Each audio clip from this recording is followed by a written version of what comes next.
Thank you so much. What a privilege and a pleasure for us in New York City. I'm live here in my office. It's the first morning of March 1st of Colorectal Cancer Awareness Month. And the best thing I could possibly be doing is joining with friends and colleagues and making this a global effort. It is not only personally satisfying, but so enlightening to see what's going on in the conference there and to connect this transatlantic endeavor. So what have we learned in the US? This is something I've been very passionate about for over 20 years. Next slide, please. So colon cancer in the US, like many parts of the world, is number 3 if we look at gender specific for men or for women. Number 2 if we put men and women together, just under prostate and lung cancer in men and breast cancer and lung cancer for women. Next. And what we've learned is that public outreach really makes a difference. Although we could all understand the science behind colon cancer prevention, recognizing removing a polyp prevents a cancer, to get the public to screen when they're healthy is not the American psyche of healthcare. You go to a doctor when you're sick in most places. We need people to go to a doctor to stay well. Next. Next.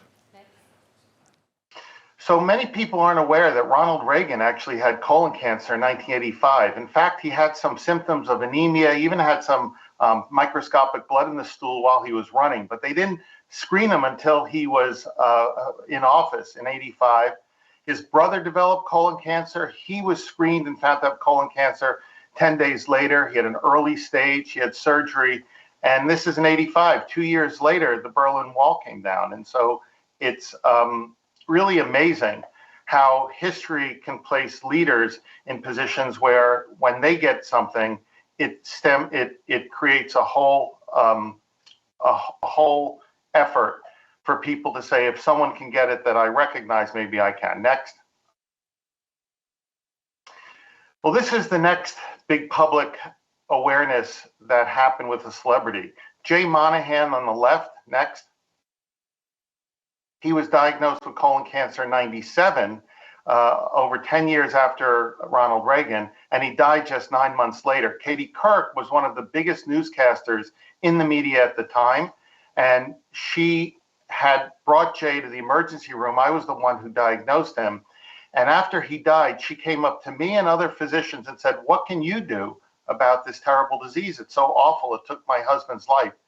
And I looked at the other physicians and I said, Katie, you probably could do more for this disease than any of us. People need to understand that they can prevent this disease. Next. And so she went live on the air. She had a colonoscopy, and everybody saw Katie Couric losing her husband and getting screened. Next slide. And people literally ran to get their colonoscopy. What was amazing is you never see a break in the curve like this. But at the time Katie Couric's colonoscopy was aired on TV in December of 2000, literally there was a 20% increase immediately after. And that's known as the Katie Couric effect. Next. And just recently, right here, just around the corner from where I'm sitting, where our endoscopy unit is, Dr. John LaPook, who is the medical correspondent for CBS News and also gastroenterologist at NYU, he did a colonoscopy on Ryan Reynolds, who is very well renowned as an actor, has millions of followers. And in fact, Ryan Reynolds talked about the importance of his colonoscopy, and he found a polyp which was removed. And you could see in his public media campaign through Twitter, he has over 1 million views of him talking about colonoscopy. And I suspect we're going to see a Ryan Reynolds effect. We'll see what those numbers look like shortly. Next. So the gold standard in the US is colonoscopy. Next. As a intervention, next click, which is both diagnostic and therapeutic, meaning that this is a single step procedure. You find the polyp, you remove it. Any other screening modality like FIT testing or Cologuard, if positive, is going to require a colonoscopy. So people have to recognize that ultimately colonoscopy is going to be the intervention that diagnoses either cancer or removes a polyp to prevent the cancer. Next. And our current recommendations through all the societies is really either colonoscopy or FIT as tier 1. Tier 2 is CT colonography, which really is not used that much in our country, or FIT DNA, which is the Cologuard test, which people need to get prescribed for their physician. FlexSig also isn't used that often. Very often by the time they come for a FlexSig, they're gonna have a full colonoscopy. And tier 3 is capsule, which was never picked up and truthfully requires such a vigorous prep that I don't think it's gonna be something that we see as a screening modality. Next. So what we see here is that next, the increasing incidence of screening in this purple arrow is reaching what we see with pap smear and mammography. So we've learned a lot from the gynecologists in terms of screening women for cancer.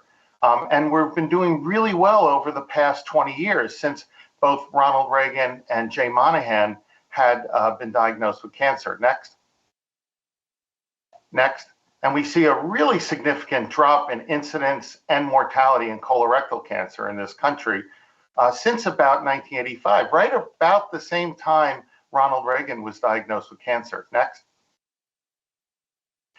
And if we look at the breakdown by age, although we're doing really well with older individuals, next, you'll see that the younger individuals are actually increasing in both incidence and mortality. Now, the numbers are much less. If you look at the y-axis, on the bottom, you see the axis as 100, 200, 300. In the middle, which is our 50 to 64-year-olds, it's 25, 50, 75. And the top for the youngest, it's 2, 4, 6. In other words, there are log scales different between the numbers of young people and the numbers of old people. But the issue is that we're seeing increased incidence in younger people. Next. We're seeing a leveling off, although it's still dropping, we're seeing a leveling off of middle-aged individuals. Next. But for our senior individuals, we're seeing a really wonderful drop in both incidence and mortality. So we're doing really well for our older adults. We need to do better for our younger adults and figure out why that's happening. Next. So the new guidelines actually recommend starting at age 45. What we say now is 45 is the new 50. Next. And this is really important. In the US, we have something called the US Preventative Services Task Force, which is a group that is part of a governmental agency, not necessarily composed of gastroenterologists, but of people who can assess data. And they make recommendations based on the data of whether to grade something an A, B, C, or less, meaning how good is the evidence behind the recommendation. So for screening age adults age 50 and over, it's a grade A. Age 45 older is grade B. What C is whether or not we should be screening our oldest individuals from 76 to 85. That's grade C. If something is graded A and B in this country by the U.S. Preventative Services Task Force, it will be covered by Medicare and consequently all other insurers. So not only is the information important and the outreach, but the insurance coverage is critical as well. And by getting an A rating for screening, this allows insurance to cover it. Next. What's going on globally? Next. So this is a wonderful website I recommend to everybody. You can go to this website and you can look at the different incidents and mortalities for different countries, for different regions, for different years. And I want to show you some of this data globally. Next. So what we could see, this is wonderful news. I have up here Germany, France, the US, UK, all coming down next. Really nice with the colorectal cancer mortality. This is particularly for women. But notice that in South America, we're seeing an increased incidence and mortality. And that I have Brazil on the bottom going up. Next. The incidence is a little more erratic. On the very bottom, we see the incidence of Brazil going up. We do see changes in the slope of the curves. The US is in the brown curve, but we see a good trend. Now, why is there a difference? It could be a number of colonoscopies done as screening versus FIT, because FIT is usually going to pick up a cancer and you're going to have a decreased mortality by picking up the cancer younger, where colonoscopy is more preventative by finding the polyp and preventing. But we're looking into this. We're really not sure. Next. And this right around the corner for me is Yankee Stadium. What happens if we can increase our screening rates to 80%? This is a real endeavor in the US. We had 80% by 2018. We haven't made it there. And although some places have crossed the finish line of 80%, our Veterans Affairs hospitals actually have an 80% screening rate.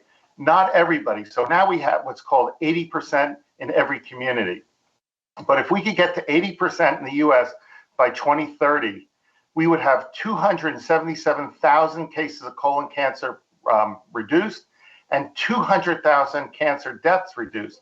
So if you think about Yankee Stadium, and I don't know if any of you have ever been to Yankee Stadium, and I know baseball is thought to be pretty boring in Europe. It's actually a great game, but the stadium holds 54,000 people. So if we think of Yankee Stadium, I'm always amazed at how many people is in the stadium. It's 5 Yankee Stadiums of colorectal cancer cases and almost 4 Yankee Stadiums of cancer deaths that could be avoided by increasing screening. That's a lot of people. And we recognize the value of one person. And we know we've lost wonderful heroes like Chris DeMar, Meinhard Clausen, and so many others who have been part of this with us. We recognize the value of one life when we think about the number of people we could save. It's staggering. Next. So this is a little outline of where we've come in the United States, where I start the timeline in 1973, when colonoscopy with polypectomy was first described in the New England Journal, literally in New York also, just down the street, by both Dr. Wolf and Dr. Shinya, 2 surgeons. We talked about Reagan's colon cancer diagnosis in 85. Also the same year, the biology by Dr. Bert Vogelstein at Johns Hopkins was identified.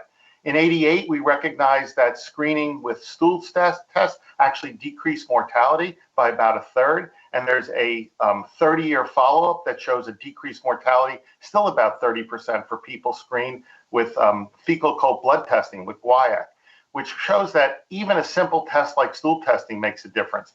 Sid Winnower and colleagues did the National Polyp Study, and that occurred also in New York, just up the block. And Sid Winnower was part of our transatlantic declaration. Screening guidelines first included colonoscopy in 97. Katie Kirk went on the air in 2000 and did her colonoscopy. Also, her sister got legislation passed in Virginia, first state in the US to get legislation passed to mandate colonoscopy as a screening option. Again, the importance of insurance. We then focused on quality of screening with something called GI Quick in 2006. 2018, we had the 80 by 18. And this year and going forward, I think we're going to see more non-invasive tests like AI coming to look at different markers, and particularly in colonoscopy, and blood tests like circulating DNA and microRNA. So a lot of exciting things. Next. And equally as exciting, in 2009, we had our transatlantic declaration right around the corner near the UN in the German consulate down the block. Next. This is really exciting. I had a lot darker hair back then, but if you look at the front row, there is my buddy Bernd, and there's Chris DeMar and Bo Aldeje, who is in the front row. We see Dr. Sid Winnower in the back row. We also see Dr. Meinhard Clausen in the back, and many other experts, both from Germany and from the United States, getting together and creating a declaration. Next. We had a wonderful presentation by Katie Kirk on the left. We had a wonderful presentation by Chris DeMar on the right. And you could see Dr. Birkner and myself looking in deep conversation. Bernd, you don't look any different than that photo. I think I look a lot different. So I'm glad to see that you do not age and I'm catching up. But it was wonderful. We made this transatlantic declaration, which basically said that we're going to get together. And by the way, I have it right here. I have the declaration right in front of me, where we said we're going to get together and we are going to make some priorities. And we all signed it on the back. And it's something that is very meaningful to me and I think made a difference. Next. Now, I'm not saying the declaration had a change in the curves, but while the declaration was happening, while we in 2009 we were putting all this effort into joining forces to get the word out about screening, using public advocacy as a tool, using media recognized individuals who can get on the airwaves and really make a difference and convince people that their health is important and they have to get screened when they're well. Notice right around 2009, we see a real inflection point both in the USA and in Germany. And although we're flattening out in the USA, this is still a few years behind what the data is on the GloboCan. So I think we're hopefully going to see continued trends of decreased incidence. But I really think that the concept of getting together and making this something that we talk about really makes a difference, as you see in this graph. Next. So what have we learned? As screening rates rise, colorectal cancer mortality and incidence drop. Colon cancer is increasing in younger individuals. We don't know why, but the screening age has dropped in the US from age 50 to age 45. Public outreach plays a significant role, and we have to get all our advocates outside of the medical profession to help us get the word out about screening. And celebrities really are an important part of that, and by being partners for our outreach efforts. Society-endorsed evidence-based guidelines are important, and we need those guidelines, but we also need insurance coverage to make sure people are able to get their screening. The best test is the one that gets done. There are multiple options. We need to get people screened. There are a lot of exciting things down the road, potentially with blood tests, looking for circulating DNA. That may be a first step, but everything ultimately goes through colonoscopy once found to be positive. Colon cancer is a problem across the globe. And actually, I do believe that together, by aligning the message and doing exactly what you're doing and including so many partners, we can do better and we can wipe out colon cancer. Next. So together, I really do believe we can wipe out colon cancer. I feel so grateful to be part of this effort. I feel so grateful to have met so many of you, to work closely with you, to call you not only colleagues, but friends. Thank you so much.